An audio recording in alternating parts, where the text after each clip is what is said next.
our dear viewers, and welcome to our show, Diet Myths. Today we're going to be talking about a topic that I've briefly tapped on many different episodes, and that is the sweetened beverages. So sodas, a lot of carbonated beverages, and their effect on our health. And we'll be focusing on 3 different aspects on our health, and these include diabetes, heart disease, and of course, bone health.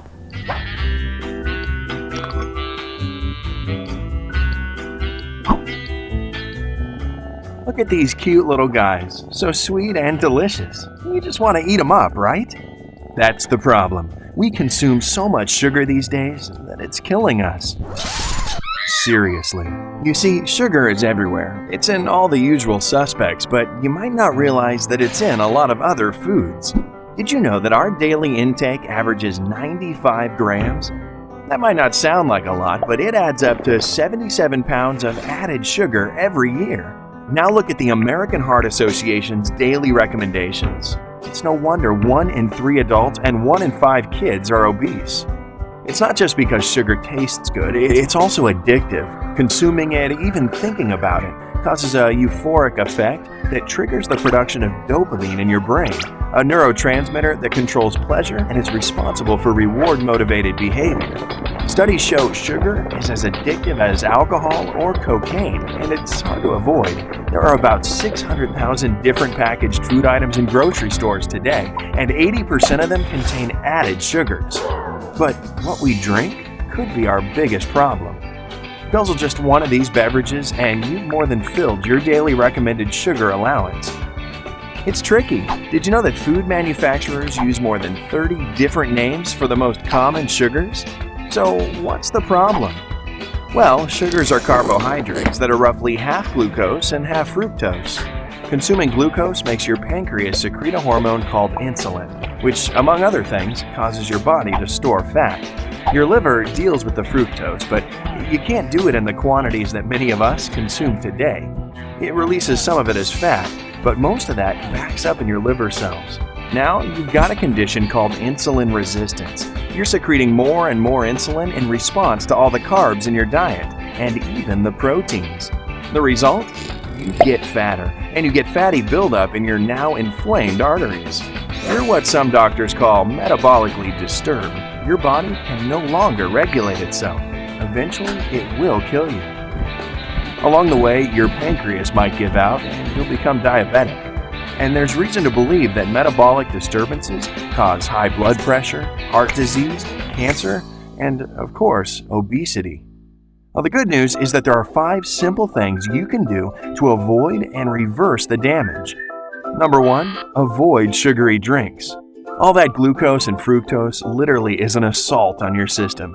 Give tea or carbonated water a try, something besides processed sugar water. Why drink all your calories? Number 2, read labels carefully. Yeah, processed foods are convenient, but often they're loaded with sugar and provide little nutrition. Number 3, exercise a little. It may not seem like much, but a daily half-hour walk helps reduce stress and control your blood sugar and cravings. Number 4, don't trust processed low-fat foods. Guess what? The missing fat is usually replaced by salt and sugar, and your body just converts the added sugar into fat after you eat. And number 5, eat more fiber. Try to eat at least 25 to 30 grams of fiber every day. Fiber-rich foods typically are high in vitamins and antioxidants and keep you feeling full longer. Now, the first topic that I want to talk about is bone health. So how these sweetened beverages actually affect our bones. And you know, none of us want to be walking around falling down and actually breaking a bone. But the risk of that happening when you do consume a lot of these sweetened beverages, especially these carbonated beverages, is very high. So this is like, a brief idea of the bone and how it works. So you have a bone and it's like a sponge. And unless, you put pressure on a sponge and squeeze it, it doesn't really soak up much of the water. So this is how your bone is. Unless you put pressure on it, it won't really soak up a lot of the calcium and a lot of the vitamin D that's in the surrounding area of that bone. So it's very important that we also, not only focus on foods and what we eat, which we will be talking about later on today, but focusing on energy and weight-bearing exercises that could put pressure on our bones and force our bones to start absorbing everything around it, including the calcium and the vitamin D. Now we're going to look at the other health factors affecting carbonated beverages, so I want you all to stay tuned.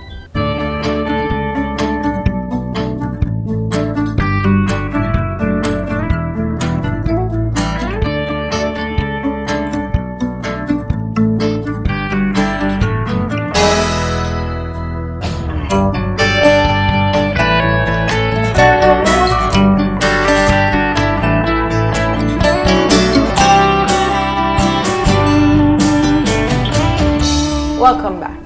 So let's take a look at these carbonated beverages and their effect on diabetes for now.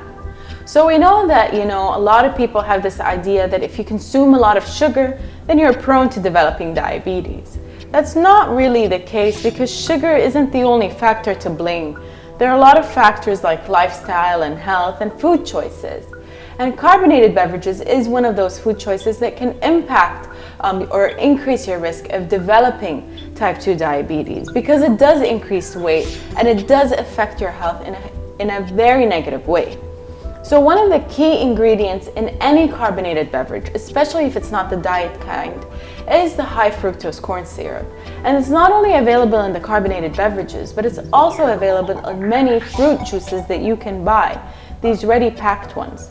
So one thing I really want you all to focus on is when you're walking through the grocery store and you're picking out foods, any food that has some form of sweetness in it, whether it's a fruit juice, whether it's a carbonated beverage, or whether it's just a piece of candy, or especially these gummy candies, I want you to look at the first 5 to 6 ingredients. If any of them contain high fructose corn syrup, then I definitely want you to stay away because it's this high fructose corn syrup that really affects your bones, it affects your health, and it really increases your risk of developing type 2 diabetes, which is something we really want to reduce, especially because it is preventable. So, my risk of developing type 2 diabetes is very controlled. If I control what I eat and I control my physical activity and I control what I drink, then I can control my risk of developing it, or at least how soon I'm going to develop it.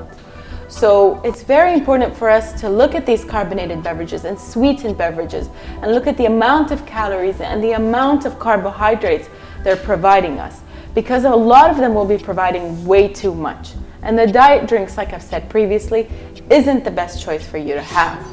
Now we're gonna look at, these sweetened beverage and their effect on heart disease next. So stay tuned.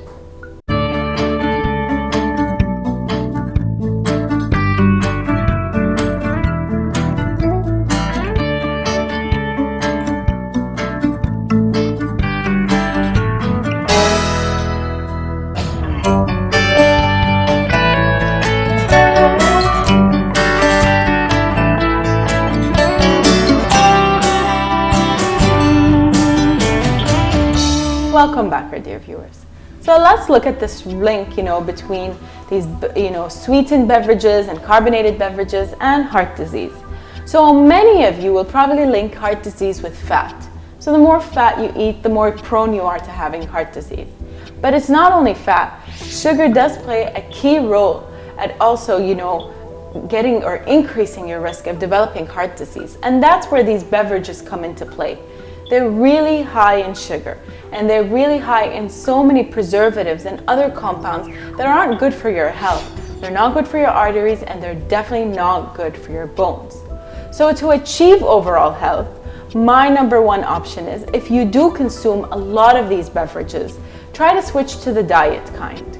And then if you do consume the diet kind, just try to reduce or completely eliminate the amount of these beverages that you drink.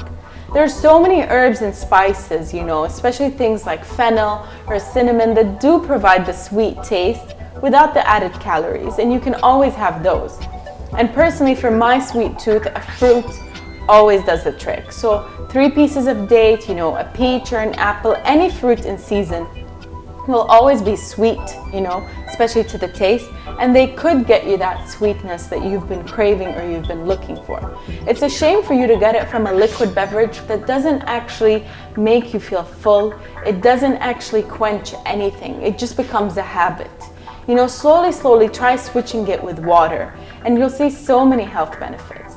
And as far as it goes for your bones, it's very important to get other things, you know, to counter the effects of these carbonated beverages, and things like calcium, things like vitamin D. And you don't really need to be focusing on dairy and milk and cheese to get your calcium. You could be getting it from other foods like beans. So like lentils and, you know, chickpeas and broad beans could provide you with a decent amount of these nutrients. And you should be focusing more on them as opposed to drinking your calories from any food group.